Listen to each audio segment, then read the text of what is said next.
빌라도가 사람들을 죽여서 유대인들을 죽여서 그 피를 자신이 바치는 신들의 제물에 섞었다. 이걸 보고요, 이 사람들이 깜짝 놀랐겠죠.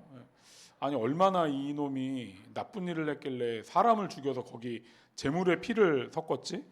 그런데 이것을 묻는 게 아니라 이 사람들이 묻고 싶은 건 뭐냐면, 도대체 이 사람들이, 이 갈릴리 사람들이 무슨 잘못을, 어떤 죄를 졌기 때문에 이런 끔찍한 일을 당했냐는 걸 묻고 싶어서 지금 이 본문에 예수님께 나왔다고 말할 수 있습니다.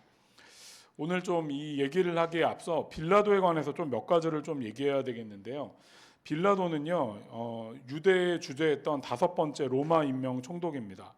유대 총독은 되게 절대적인 권력을 갖고 있었어요. 이 보면은 첫 번째, 유대인의 사형권, 유대인을 사용할 수 있는 권리가 빌라도에게 있었습니다. 두 번째는 사네드린 같은, 공회 같은, 이게 유대인의 최고 평결 기구거든요. 어떤 결정 내릴 기구예요. 우리도 지금 대통령의 어떤 탄핵 절차를 지금 헌재 맡기고 있잖아요. 우리나라는 대법관과 헌재 이 두 곳에서 우리나라 가장 중요한 결정을 내리거든요. 근데 유대인들에게는 사네드린 공회가 있었습니다. 여기가 유대인들에게서 제일 중요한 평결 기구인데, 여기서의 결정을, 이게 제일 높은 결정 기구인데 여기서의 결정을 번복할 수 있는 권한이 있었고요. 세 번째로는 대제사장의 임명 권한이 있었습니다. 거기다 군대를 다스리고 있어요. 그러니까 거의 사법과 군과 모든 것들을 다 갖고 있는 그런 인물이라고 말할 수 있습니다. 예수님께서 대제사장들을 이렇게 대할 때 약간 이렇게 그들과 이렇게 말을 잘 섞지 않으세요. 얘네를 좀 약간, 어떻게 보면 얘네와 이렇게 종교적인 얘기를 막 얘기하지 않는데, 왜 그러냐면 구약의 어떤 제사장 무리는요, 레위인들 지파, 사독 계열, 이런 어떤 혈통에 따라서 임명이 됐는데, 신약에 와서는 그 혈통이 다 무너져 내렸어요. 그럼 지금 대제사장은 누가 하냐?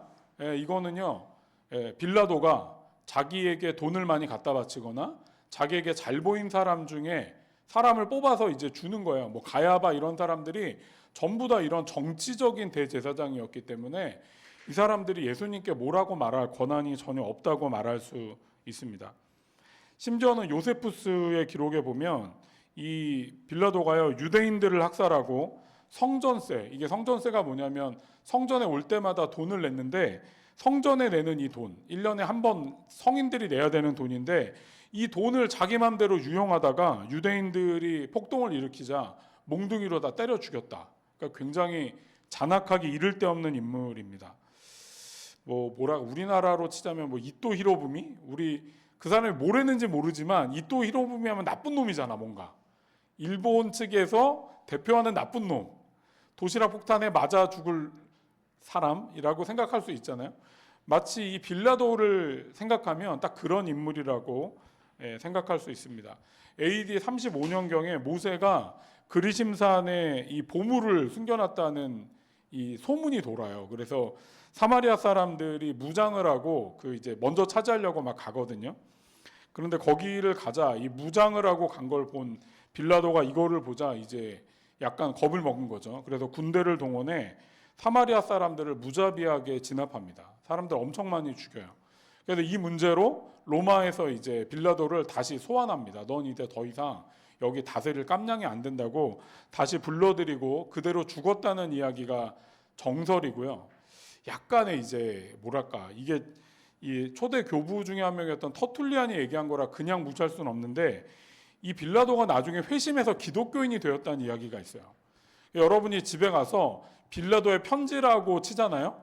그 영국으로도 지금 공연이 되고 있고요. 이 빌라도의 편지가 되게 많이 이렇게 돌아다닙니다. 빌라도가 회심해서 돌아왔다는. 잘 모르겠어요. 이거를 정설이라고 여기긴 어렵지만 어쨌든 빌라도는 지금의 이 시기, 예수님의 이 시기에는 존경받는 지도자가 아니라 되게 잔악한 인물이라고 볼 수 있습니다. 얼마나 이 사람이 끔찍했냐면 갈릴리 사람을 죽이고 그 사람들의 피를 자기가 원하는 신의 제물에 섞어서 바치는, 완전히 무속이 쩔었던, 지금 요새 말로 하면 요새 등용될 만한 그런 인물이 빌라도라고 말할 수 있습니다. 그런데 이 소식을 전했던 사람은요, 빌라도가 얼마나 나쁜 놈이냐를 묻는 게 아니라 어떤 걸 알고 싶었냐면, 예수님의 대답을 통해 유추해 보면 갈릴리 사람들이 얼마나 죄를 많이 지었길래 저런 나쁜 놈에게 죽어서 피까지 다른 신에게 바쳐지냐, 이거를 묻고 있습니다. 예전에 기억나실지 모르겠는데 태평양에서 큰 지진이 일어나 작은 섬에 있던 부족들이 거의 막 몇십만 명이 몰살한 적이 있어요. 기억하시나요? 옛날에 한번 그런 적이 있습니다. 그럴 때 어느 교회에서, 한국교회예요, 한국교회에서 이것들을 통해 설교할 때 뭐라고 설교했냐면, 그들이 죽은 이유는, 그 쓰나미를 통해서 그 원시적으로 살고 있던 그 부족들이, 태평양에 있었던 사람들이 이렇게 쓰나미를 맞아 죽었던 이유는 하나님을 섬기지 않았기 때문에, 그들이 심판을 받은 것이라고 말한 적이 있습니다. 여러분, 이게 말이 될까요, 안 될까요? 우리는 상식을 가진 기독교니까 당연히 말이 안 된다고 생각을 하지만 여전히 그렇게 가르치는 사람들이 있습니다. 베드로는요, 뭐라고 얘기하냐면, 하나님의 심판이 더뎌진 것은 그분이 약속을 어기시는 게 아니라 그분이 은혜로우셔서 너희를 향한 심판을 좀 더디게 해서 조금이라도 구원하기 위하길 원합니다 라고 베드로후서 3장 9절에서 그렇게 말합니다. 그런데 우리는요, 좀 이렇게 생각하는 경향이 있어요. 어떤 사람에게 큰 문제가 생기면, 저 사람은 도대체 무슨 잘못을 했기 때문에 저렇게까지 됐지? 혹은 나에게 무슨 문제가 생기면, 내가 요즘에 기도 안 해서, 하나님이 요즘 나한테 기도 안 해서 나한테 또 이런 문제를 주신 게 아닐까라고 생각하는 경우가 있습니다. 예수님은 이렇게 말하는 사람들, 이렇게 자기 자신에게나 다른 사람들에게, 생각하는 사람들에게 하는 말이라고 할 수 있습니다. 저 사람들은 왜 저렇게 끔찍한 일을 당했을까요? 왜 저들은 무슨 죄를 지었기 때문인가요? 에 대한 대답은 3절과 5절에 나옵니다. 그렇지 않다. 내가 너희에게 말한다. 너희도 회개하지 않으면 모두 그렇게 망할 것이다. 또 실로암에 있는 탑이 무너져 치어 죽은 18사람은 예루살렘에 사는 모든 사람보다 더 많은 죄를 지은 사람이라고 생각하느냐? 그렇지 않다. 내가 너희에게 말한다. 너희도 회개하지 않으면 모두 그렇게 망할 것이다. 이 얘기는요, 우리가 잘 기억해야 됩니다. 제가 이걸 몇 번 얘기했지만 우리에게 문제가 일어나는 이유는요, 총 이 네 가지의 한 가지로 귀결됩니다. 첫 번째는요, 이 세상에 죄가 들어왔기 때문에 우리에게는 문제와 어려움이 일어날 수밖에 없어요. 우리가 예수를 믿고 온전히 살아가려면 살아갈수록 우리는 핍박받게 돼 있고요. 내가 예수를 땅에 살든 안 살든 이 땅에 죄가 들어왔기 때문에 아프기도 하고 억울한 일을 당하기도 하고 사고가 일어나서 우리에게 어려움이 처할 수도 있습니다. 그러니까 우리가 어려움에 처하는 첫 번째 이유는 이 땅에 죄가 들어왔기 때문입니다. 두 번째는 이 땅에 죄가 들어왔기 때문이기도 하지만 또 하나 좀 더 좁혀보자면 우리가 잘못한 인과의 경우로 이런 일이 벌어질 수 있습니다. 내가 예를 들어 지금 독감이 유행이잖아요. 독감이 유행인데 이불을 안 덮고 자. 이렇게 건강에 별로 관심이 없고 맘대로 이렇게 먹을 것도 잘 가리지 않고 건강에 이렇게 주의를 기울이지 않으면 지금은 독감에 걸리기가 되게 쉬운 상황이잖아요. 어떤 인과가 있어요. 내가 어떤 걸 너무 많이 먹어서 배탈이 났다. 이건 내가 벌 받은 게 아니라 많이 먹어서 배탈이 나는 이 당연한 상황의 인과를 경험한 것이라고 말할 수 있습니다. 그래서 우리가 어떤 일이 벌어질 때 꼭 기억해야 될 거, 내가 정말 어떤 이 잘못과 내가 직접적으로 연결된 문제가 있는가를 돌아보는 건 필요하다고 할 수 있습니다. 세 번째는 하나님이 우리를 깨우치기 위해 허용하시는 경우가 있습니다. 근데 이거를 갖고 있잖아요. 아까 그 태평양에 벌어졌던 쓰나미가 하나님이 허용해서 그들을 죽였다, 이렇게 말하는 건 저는 이거는 옳지 않다고 생각합니다. 그러니까 이거는 좀 해석이 필요한 거예요. 그냥 내가 입에서 뱉어낸다고 다 말이 되는 게 아니라 이것들이 정말 올바른지를 기도하고 고민하고 어떤 면에서 영적인 지도자와 좀 얘기하면서 정말로 그런지 생각해보는 과정이 필요합니다. 네 번째는 사단의 공격입니다. 이 모든 게 있잖아요. 우리에게 문제가 일어나는 경우예요. 저는 우연도 되게 많다고 생각하고요. 인과인지 잘 돌아볼 필요가 있습니다. 그런데 예수 그리스도가 이런 것들을 이렇게 구체적으로 얘기하지 않지만 사실은 이 모든 것들을 얘기하며 궁극적으로 말하고 싶은 것, 너희는 지금 저 사람들이 무슨 죄 때문에 멸망하는지를 묻고 있지만 너희는 거기에 관심을 가질 게 아니라 너희도 회개하지 않으면 멸망할 거라는 건 기억해야 돼. 이거를 얘기하십니다. 이게 우리에게 되게 중요합니다. 우리는요, 우리가 중심에 있기보다는요, 다른 사람을 중심에 두고 우리는 주인공이나 어떤 면에서 조금 더 나아지기를 바라는 경우가 되게 많습니다. 저희 딸들이 저한테 이제 저희가 주일날 이제 저녁에 같이 성경 읽기라고 이게 질문을 받거나 이럴 때 저희 딸들의 제가 참 인상 깊은 그 옛날에 조두순이 이제 출소했잖아요. 조두순 누군지는 얘기하지 않겠습니다. 하여튼 그 나쁜 놈이 출소를 했는데 저희 딸이 저한테 묻더라고요. 아빠, 저 인간도 회개하면 천국 가? 정말 안 간다고 말하고 싶은데 조두순은 회개하면 천국 갈까요? 쉽게 말하기는 어렵지만 그가 진심으로 주님께 회개하고 돌이키면 그도 천국을 갈 수 있습니다. 그런데 이 질문을 할 때, 우리 딸들이 이런 질문을 할 때, 혹은 우리 마음에도 그런 생각이 들 때 우리가 생각하지 못하는 건 뭐냐면 나도 그렇게 될 수 있다는 걸 우리는 잊어버립니다. 우리도요, 조두순이 될 수 있어요. 여러분이 조두순 같은 놈이라고 얘기하는 건 아니지만 우리도 주를 의지하지 않고요, 주님을 붙들지 않으면 우리도 그런 똑같은 상황이 될 때 우리도 그런 사람이 될 수 있다는 걸 잊어버리면 안 됩니다. 예수님께서 그걸 말하는 거예요. 너희는 거기서 배제시켰잖아. 저 사람들은 왜 저렇게 벌 받고 있냐는데 너희는 지금 배제시켰잖아. 너희도 회개하지 않으면, 너희도 돌이키지 않으면, 너희도 예수 그리스도의 길로 들어서지 않으면 너희도 멸망할 거라고 주님 얘기하십니다. 제가 저번에 한번 그 얘기한 적이 있는데 트럼프 얘기 제가 저번에 했었던 거 기억하시나요? 제가 트럼프 당선되고 마음이 심히 어려웠다고, 그러다가 이제 그 다음날 침묵 기도를 하는데 주님께서 제 마음에 재윤아, 너는 네가 되게 트럼프보다 훨씬 더 나은 사람이라고 생각할지 모르지만 사실은 너나 트럼프나 별 다를 바가 없어. 그리고 네가 기억해야 돼. 나는 이 세상을 그냥 내버려 두지 않아. 또 반대급부가 생겨나고 누군가가 그걸 또 반대하는 사람이 일어나서 결국엔 이 세상이 너희가 보기에는 다 악해지고 문제가 많아 보이지만 또 거기 안에 그루터기가 여전히 남아있다고 주님 얘기하신 것들을 제가 저번에 얘기한 적이 있습니다. 근데 제가 이 기도를 하고 난 다음에 어느 날도 또 침묵 기도를 하다가 제가 무슨 생각을 하게 됐냐면요, 이 트럼프가 너무 이렇게 화가 나는 거예요. 이 트럼프란 인물 때문에 지금 이 사람이 난리도 아니잖아요. 막 그린란드 내놔라. 알고 계세요? 지금 그린란드가 지 땅도 아닌데 내놔라. 무슨 어디 저 수에즈 운하인가 막 그것도 내 거라고 막. 얘가 진짜 거의 무슨 깡패야, 깡패. 근데 힘이 있으니까 또 그 나라 덴마크인가요? 또 덴마크가 또 약간 이렇게 그래도 그렇게 줄 수는 없지. 뭐 거의 이런 식이야. 힘이 있으니까. 이런 놈을 왜 그냥 내버려 두지라고 생각하면서 기도하다가 이제 무슨 생각이 들었냐면, 내가 만약에 힘이 있어서 내가 만약에 암살자를 고용할 능력이 있으면 내가 암살자를 고용해서 트럼프를 암살하라고 시키겠다. 이 마음이 제 마음에 문득 들었어요. 제가 그 생각, 제가 암살자를 고용할 능력이 없죠. 여러분 중에 누가 하는 게 아니고 그런 게 아니잖아요. 그러니까 우리는 그럴 수 없지만 제가 그때 기도를 하다가 뭘 다시 깨닫게 됐냐면 내게 힘이 없을 뿐이라는 걸 알았어요. 내가 힘이 있다면 그걸 바로잡기 위해 내 힘을 썼을 수도 있겠구나. 나는 내가 목사기 때문에 좋은 사람이고 하나님을 따른다고 생각하고 있지만 실제로는 내가 힘과 권력이 있고 트럼프처럼 내가 움직일 수 있다면 나도 그거를 쓸 수 있겠구나.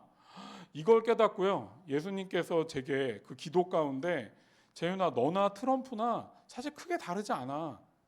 제가 이 말을 좀 더 이해하게 되었습니다. 사랑하는 여러분, 여러분이요 끔찍하게 생각하는 그 누군가가 있다면 그 누군가와 여러분은 그렇게 다르지 않아요. 우리가 달라지는 가장 기본은 뭔지 아십니까? 예수를 의지하는 것 이외에는요 우리가 달라질 방도가 없어요. 우리에게 힘과 권력이 생기잖아요.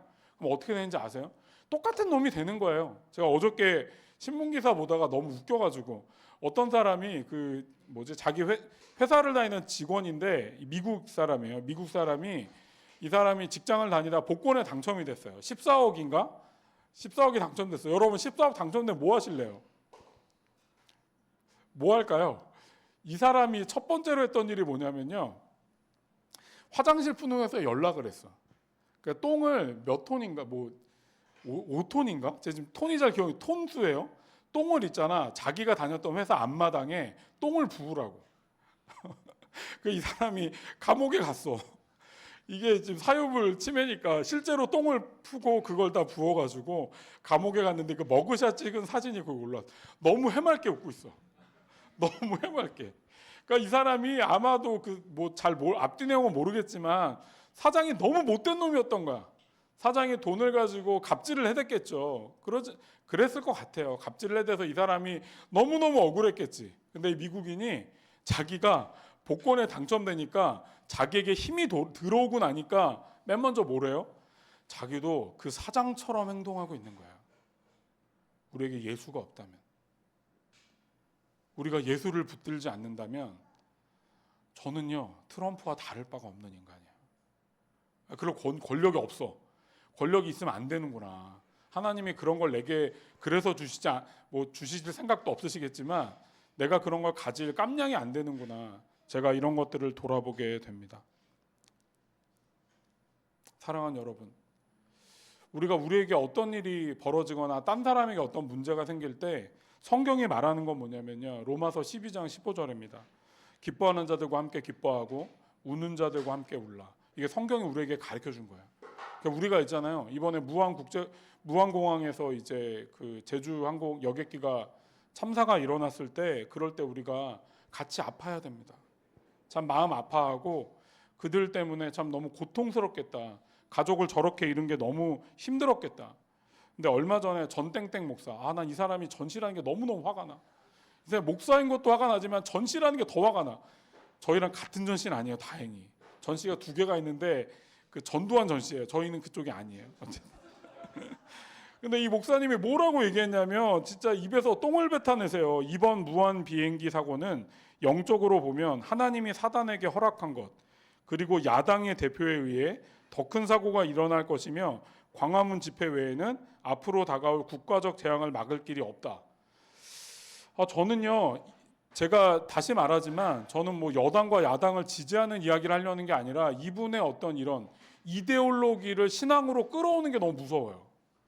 이분은요, 자기의 이데올로기를, 정치적 이데올로기를 신앙으로 끌고 와갖고요, 이 무안에서 죽은 사람들이 정말 고통받고 아파하는 것, 나중에 있잖아요, 이 전땡땡 목사님이 뭘 모르는 거예요? 언젠가 하나님 앞에 자신이 심판받을 거라는 걸 자신은 모르는 거예요. 자기는 거기에 들어와 있지 않아. 자기는 올바로 사니까. 예수님께서 지금 그거 말하는 거예요. 주님, 저는요 그럴 일이 절대 없어요. 근데 저 사람들은 저렇게 왜 죽은 거죠? 도대체 얼마나 죄를 졌길래 저렇게 지은 거죠라고 너희가 말할 때 너희가 기억해야 돼. 너희도 회개하지 않으면 너희도 멸망할 거야. 정말 제가 이 전땡땡 목사님의 이 말씀을 들으면 좋겠어요. 제발 그만하시고 하나님 앞에 당신도 회개하지 않으면 당신도 저렇게 될 수 있다는 걸 기억해라. 그러나 그렇게 말하기 이전에 여러분과 제가 이 말씀 앞에 하나님, 맞습니다.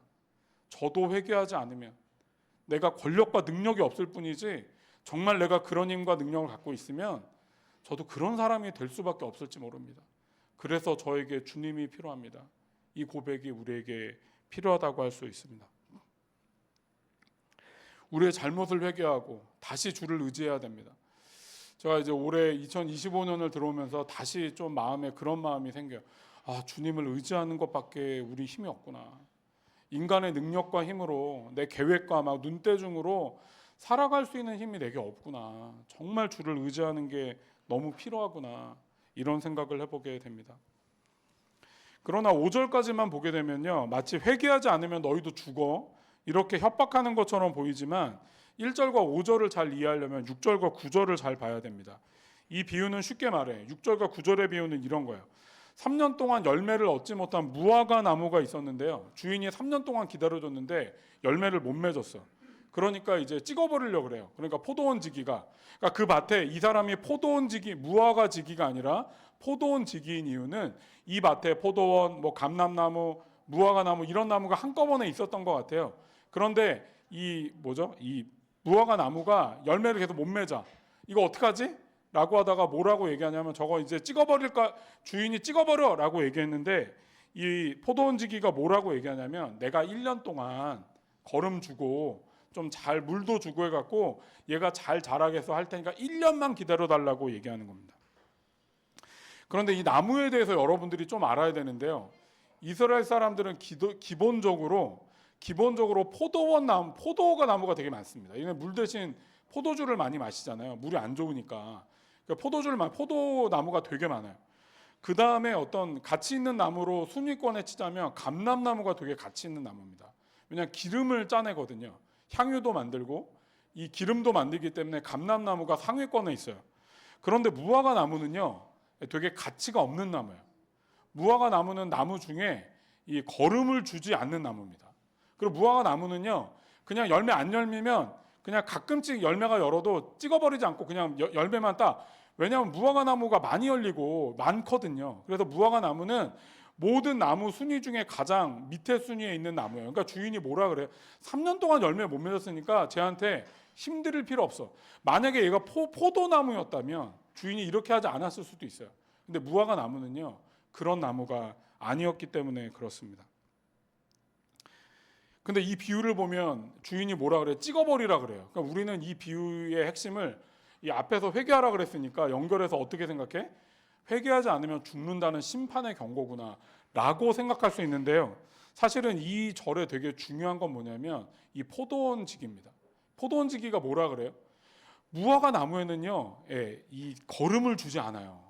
무화과 나무는요, 힘써서 아끼는 나무가 아니에요, 절대. 근데 그 나무에게 거름을 주고 내가 가지치기를 하고 열매를 잘 돌보게 해서 내년까지도 열매를 못 맺으면 그때 하십시오. 내가 시간을 나에게 1년 달라고 얘기하는 이것이 사실 이 본문의 핵심 내용입니다. 이 포도원지기가 뭘 얘기하는지 아십니까? 포도원지기는요, 이렇게 말하는 거예요. 회개 안 하면 죽는 걸 저도 알아요. 회개 안 하면 도끼가 지금 나무 뿌리에 놓여서 찍어버리는 거 저도 아는데요. 시간을 좀만 더 주세요. 왜? 아직은 내가 조금만 더 노력해서 정말 열심히 여기다 거름도 주고 햇빛도 잘 받는데 한번 옮겨보아서 얘가 열매를 맺을 수도 있으니까. 저는 이 포도원지기야말로 예수님의 이야기와 가장 동일한 이야기라고 생각합니다. 앞에 절에서 예수님은요, 너희도 회개하지 않으면 죽어라고 협박하는 것 같지만 사실 이건 협박이 아니에요. 회개해야 돼. 회개 안 하면 죽는다니까. 정말 죽어. 정말 회개해야 돼. 저 사람들이 뭐 때문에 멸망하는지 보지 말고 너희를 보고 회개해야 돼. 그래야 죽지 않아. 라고 애타게 부르짖는 게 저는 이 이야기라고 생각합니다. 제가 아까 제 침묵기도 때 주님이 저에게 말씀하셨다고 그랬잖아요. 재윤아, 너와 트럼프는 그렇게 다르지 않아. 이 얘기에서 제가 느꼈던 건요, 비난이나 자책이 아니라 주님께서 저를 명확하게 아시면서 있잖아요. 그러니까 나를 믿고 쫓아와. 그러니까 너가 생각하는 정의, 너가 붙잡은 것들을 붙잡은 게 아니라 내가 너에게 말하는 걸 붙잡고 와. 그래야 너가 온전한 길을 갈 수 있어. 라고 말하는 주님의 음성이 전 들렸다고 지금도 그렇게 믿습니다. 사랑하는 여러분, 주님은요, 우리에게요, 애타게 외치세요. 회개해야 돼. 이거는 심판에서 널 죽여버린다가 아니라 내가 시간을 더 얻었어. 내가 내 생명으로 너희를 구원할 길을 마련해 놨어. 내가 시간도 얻었고 너희에게 열매도 잘 하게 할 테니까 너희가 이제 날 따라오라는 주님의 애타는 고백일 수 있다는 걸 우리가 기억하면 좋겠습니다. 마지막으로 한 가지만 이야기하고 말씀을 정리하려고 하는데요. 저는 25살과 30살 사이에 이 부르짖는 기도를 두 명의 스승에게서 배웠는데요. 제가 지금도 네이버에서 그 침묵기도 세미나하고 있거든요. 근데 그 친구들한테도 이 얘기를 하는데 제가 그때 이 두 분에게 배웠던 것 중에 정말 기억에 남는 것 중에 하나는 뭐냐면 되게 엄하게 배운 게 있어요. 사실은 저는 이 두 분이랑 IBF를 함께 했기도 했지만 교회 사역도 함께 했기 때문에 훨씬 더 시간을 많이 보냈거든요.